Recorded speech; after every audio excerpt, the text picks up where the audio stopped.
नमस्कार, India 24/7 live TV देख रहे हैं और मैं आपके साथ हूं प्रतीक्षा वर्मा। सुप्रीम कोर्ट ने समलैंगिक शादी के मामले को संवैधानिक बेंच में रेफर कर दिया है। जी हां, समलैंगिक शादी को मान्यता देने की गुहार वाली याचिका पर जनसुनवाई के दौरान सुप्रीम कोर्ट के चीफ जस्टिस की अगुवाई वाली बेंच ने मामले को संवैधानिक बेंच रेफर कर दिया। सुप्रीम कोर्ट ने कहा कि यह मौलिक और बुनियादी महत्व का मामला है, लिहाजा इस पर सुनवाई और फैसले के लिए मामले को लार्जर बेंच रेफर किया जाता है। चीफ जस्टिस DY चंद्रचूड़ की अगुवाई वाली बेंच ने कहा कि इस मामले में एक तरफ जहां संवैधानिक अधिकारियों का मसला है, तो वहीं दूसरी तरफ स्पेशल मैरिज एक्ट समेत अन्य विधान हैं, जिनका आपस में एक दूसरे पर प्रभाव पड़ता है। 3 जजों की बेंच ने कहा कि हमारी राय है कि जो मुद्दे उठाए गए हैं उनमें यह उचित होगा कि सुप्रीम कोर्ट के 5 जजों की संवैधानिक बेंच मामले को देखे और ऐसे में मामले को संवैधानिक बेंच रेफर किया जाता है।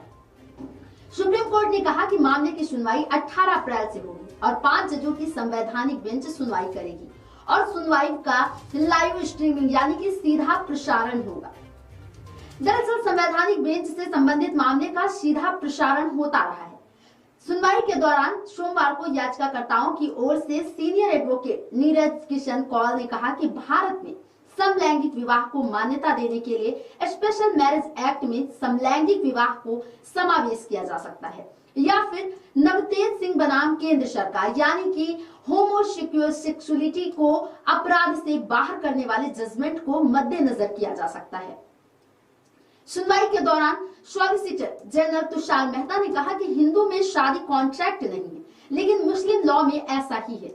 जब शादी को मान्यता देने की बात आएगी तो फिर मामला विधायिका का है, क्योंकि कई कारण ऐसे हैं जो जुड़े हुए हैं और वह मामला सामने आएगा। मेहता ने यह भी कहा कि नवतेज सिंह जोहर केस में सुप्रीम कोर्ट ने धारा 377 के तहत सहमति से समलैंगिक संबंध को अपराध के दायरे से बाहर कर दिया था और उस जजमेंट में सुप्रीम कोर्ट ने कहा था कि किसी शख्स को प्यार का अधिकार है, लेकिन साथ ही यह भी कहा था कि शादी का अधिकार नहीं दिया गया है।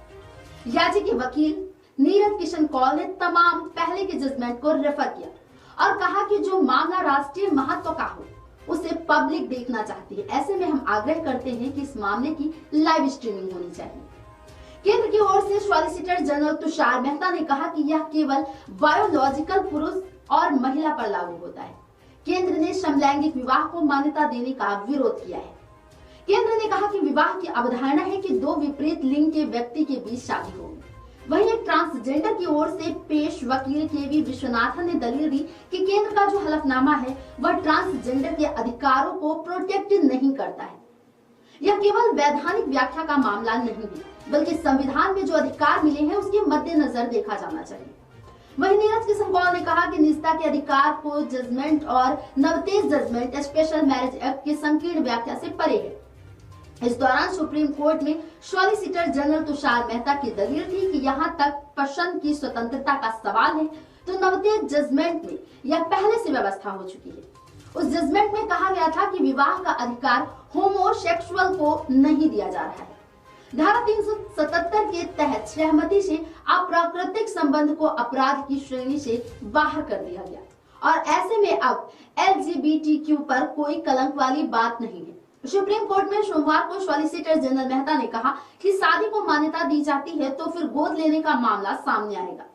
यह मामला संसद को देखना होगा, क्योंकि यह मामला लोगों से जुड़ा हुआ है। इस मामले में बच्चों के मनोविज्ञान को भी देखना संसद का काम है, जिसे गोद लिया जाएगा, क्योंकि गोद लेने वाले पेरेंट्स या तो पुरुष कपल होंगे या फिर महिला कपल होंगे। सॉलिसिटर जनरल ने कहा कि यह मामला शॉर्टकट नहीं है, इसका असर समाज पर पड़ेगा। यह मामला सिर्फ किसी 2 लोगों A और B का नहीं है। अगर समलैंगिक की शादी को मान्यता दी जाती है तो गोद लेने की प्रक्रिया पर भी प्रभाव पड़ेगा। तब चीफ जस्टिस ने दखल देते हुए कहा कि समलैंगिक कपल जिस बच्चे को गोद लिए हैं, जरूरी नहीं है कि वह बच्चा समलैंगिक हो। चीफ जस्टिस ने कहा कि अगर लेस्बियन कपल या गे कपल ने बच्चे गोद लिए हो तो जरूरी नहीं है कि बच्चे भी गे या लेस्बियन हो जाएं। सुप्रीम कोर्ट में गे कपल यानी कि समलैंगिक पुरुषों ने अर्जी दाखिल कर कहा कि होमोसेक्सुअल की शादी को स्पेशल मैरिज एक्ट के तहत मान्यता दी जाए। याचिकाकर्ता सुप्रियो चक्रवर्ती और अभय डोंग की ओर से कहा गया कि वह 10 साल से कपल की तरह रह रहे हैं। दोनों को कोविड के दूसरे चरण में कोविड हुआ था। दोनों ठीक हो गए। दोनों ने तय किया कि वह शादी सेरेमनी करें। दिसंबर 2021 में प्रतिबद्धता सेरेमनी उन्होंने किया था। याचिकाकर्ता ने कहा कि स्पेशल मैरिज एक्ट लिंग के आधार पर भेदभाव करता है और यह गैर संवैधानिक है। इस एक्ट के मुताबिक समलैंगिक के संबंध और शादी को मान्यता नहीं दी जा सकती। याचिकाकर्ता ने कहा कि भारतीय सुप्रीम कोर्ट हमेशा अंतर जातीय और अंतर धर्म की शादी को प्रोटेक्ट किया है। अपनी पसंद की शादी हर व्यक्ति का अधिकार है। संवैधानिक विकास के रास्ते में समलैंगिक की शादी भी एक सतत प्रक्रिया है।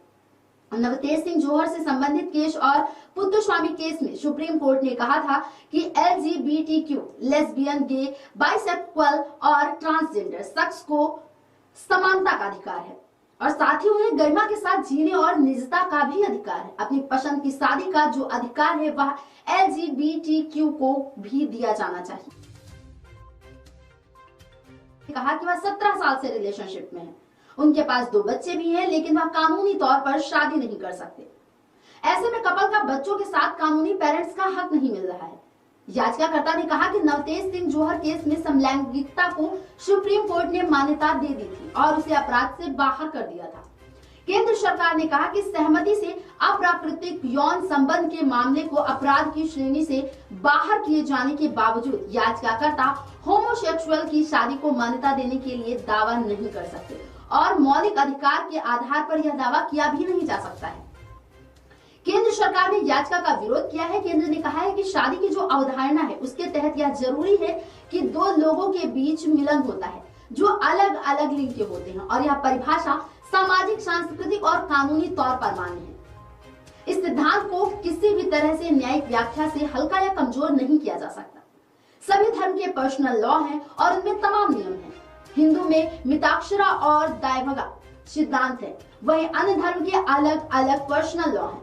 हिंदू में जहाँ शादी एक पवित्र बंधन है, वहीं मुस्लिम पर्सनल लॉ में यह एक कॉन्ट्रैक्ट है, लेकिन यहाँ भी परिकल्पित है कि जोड़े में एक पुरुष और दूसरी स्त्री ही होगी।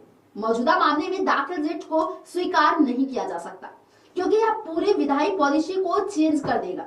समलैंगिक साथ में रहते हैं, लेकिन उनकी तुलना भारतीय परिवार से नहीं की जा सकती जिसमें एक पति होता है, दूसरी पत्नी होती है और उनकी शादी के उपरांत पैदा हुए बच्चे होते हैं। केंद्र ने कहा कि इस मामले में कोई भी मौलिक अधिकार का हनन नहीं होता।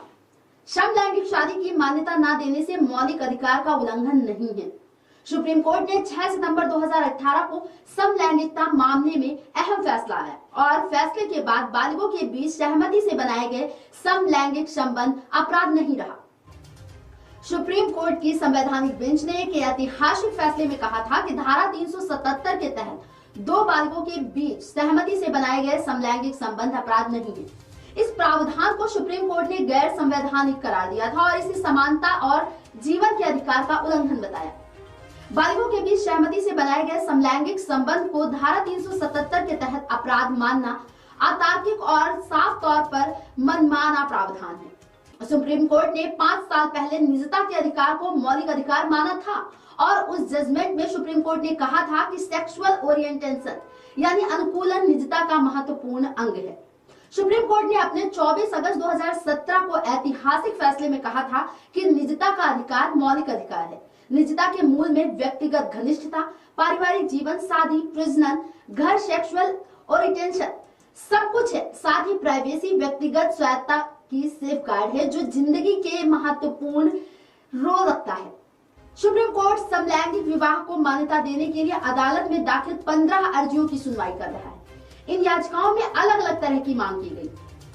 कुछ याचिका में समलैंगिक विवाह को धार्मिक कानूनों जैसे हिंदू मैरिज एक्ट के तहत मान्यता की मांग की गई। कुछ पिटीशन में special Marriage act, citizenship act और फॉरेन मैरिज एक्ट के तहत मान्यता देने की बात कही गई। दरअसल केंद्र सरकार ने इस सप्ताह के शुरू में समलैंगिक विवाह को मान्यता देने वाली याचिकाओं का विरोध किया था। अब इन याचिकाओं पर अगले महीने सुनवाई होनी है। इन याचिकाओं में पर्सनल लॉ आदि की मांगों पर बात नहीं करते हैं, लेकिन इतना तो समझा ही जा सकता है कि इस तरह की चीजों पर सुनवाई लंबी और ज्यादा मुश्किल वाली प्रक्रिया होती है। सामान्य कानून के तहत ये मामला एकदम सीधा है। या यूं कहें कि सुप्रीम कोर्ट ने 2018 में नवतेज जौहर केस में समलैंगिक संबंधों को अपराध की श्रेणी से बाहर कर दिया था। तो अब सवाल उठता है कि सरकार ने आखिर कोर्ट में किन बिना पर इसका विरोध किया है।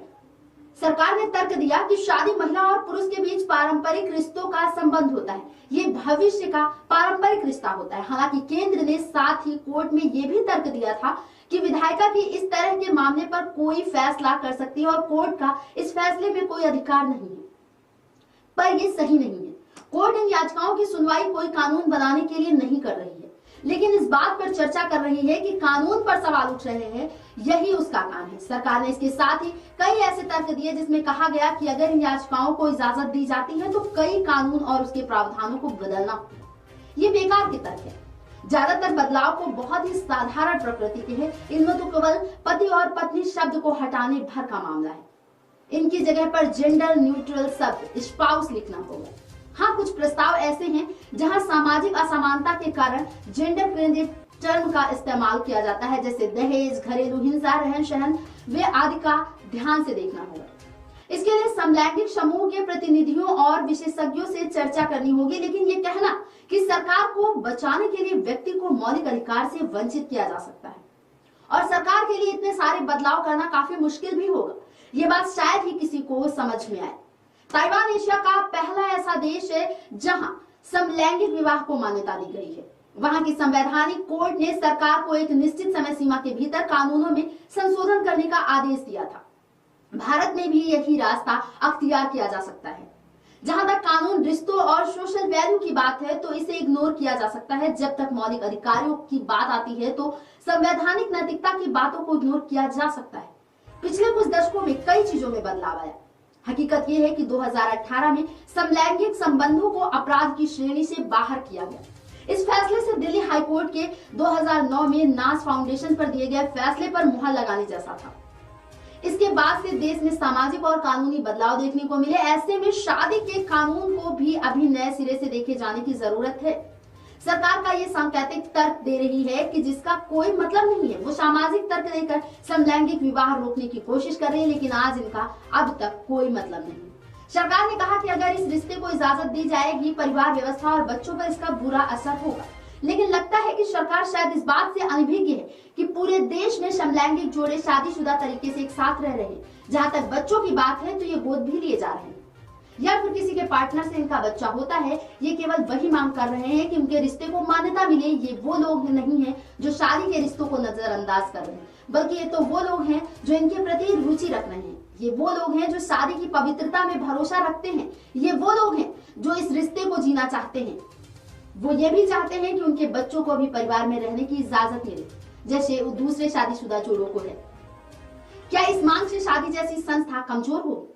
इससे मजबूती मिलेगी, जो ज्यादातर यूनिवर्सल, ज्यादा आधुनिक और ज्यादा मान्यता वाला होगा। सरकार ने तर्क दिया कि समलैंगिकता का तो भले ही 2018 में अपराध की श्रेणी से बाहर कर दिया गया हो, लेकिन यह कानूनी नहीं है। इसे केवल इस बात की इजाजत मिली है कि समलैंगिक जोड़ा आपसी संबंध बना सकते हैं। यह संवैधानिक वादों को मानने की प्रक्रिया भी है। जब कोर्ट ने पूछा सवाल इन जोड़ों की समस्याओं को सुनने का है तो दशकों से मांग कर रहे हैं। कोर्ट ने कहा ये केवल अकेले में सेक्स की मांग नहीं कर रहे हैं, ये समाज के सदस्य के तौर पर इज्जत और समानता के साथ जीने की मांग कर रहे हैं। तो फिलहाल सुप्रीम कोर्ट ने इस मामले को आगे रेफर कर दिया है। अब देखना यह होगा कि इस पर क्या निष्कर्ष निकल कर आता है। बनी रहेगी बड़ी खबरों पर हमारी नजर। आप देखते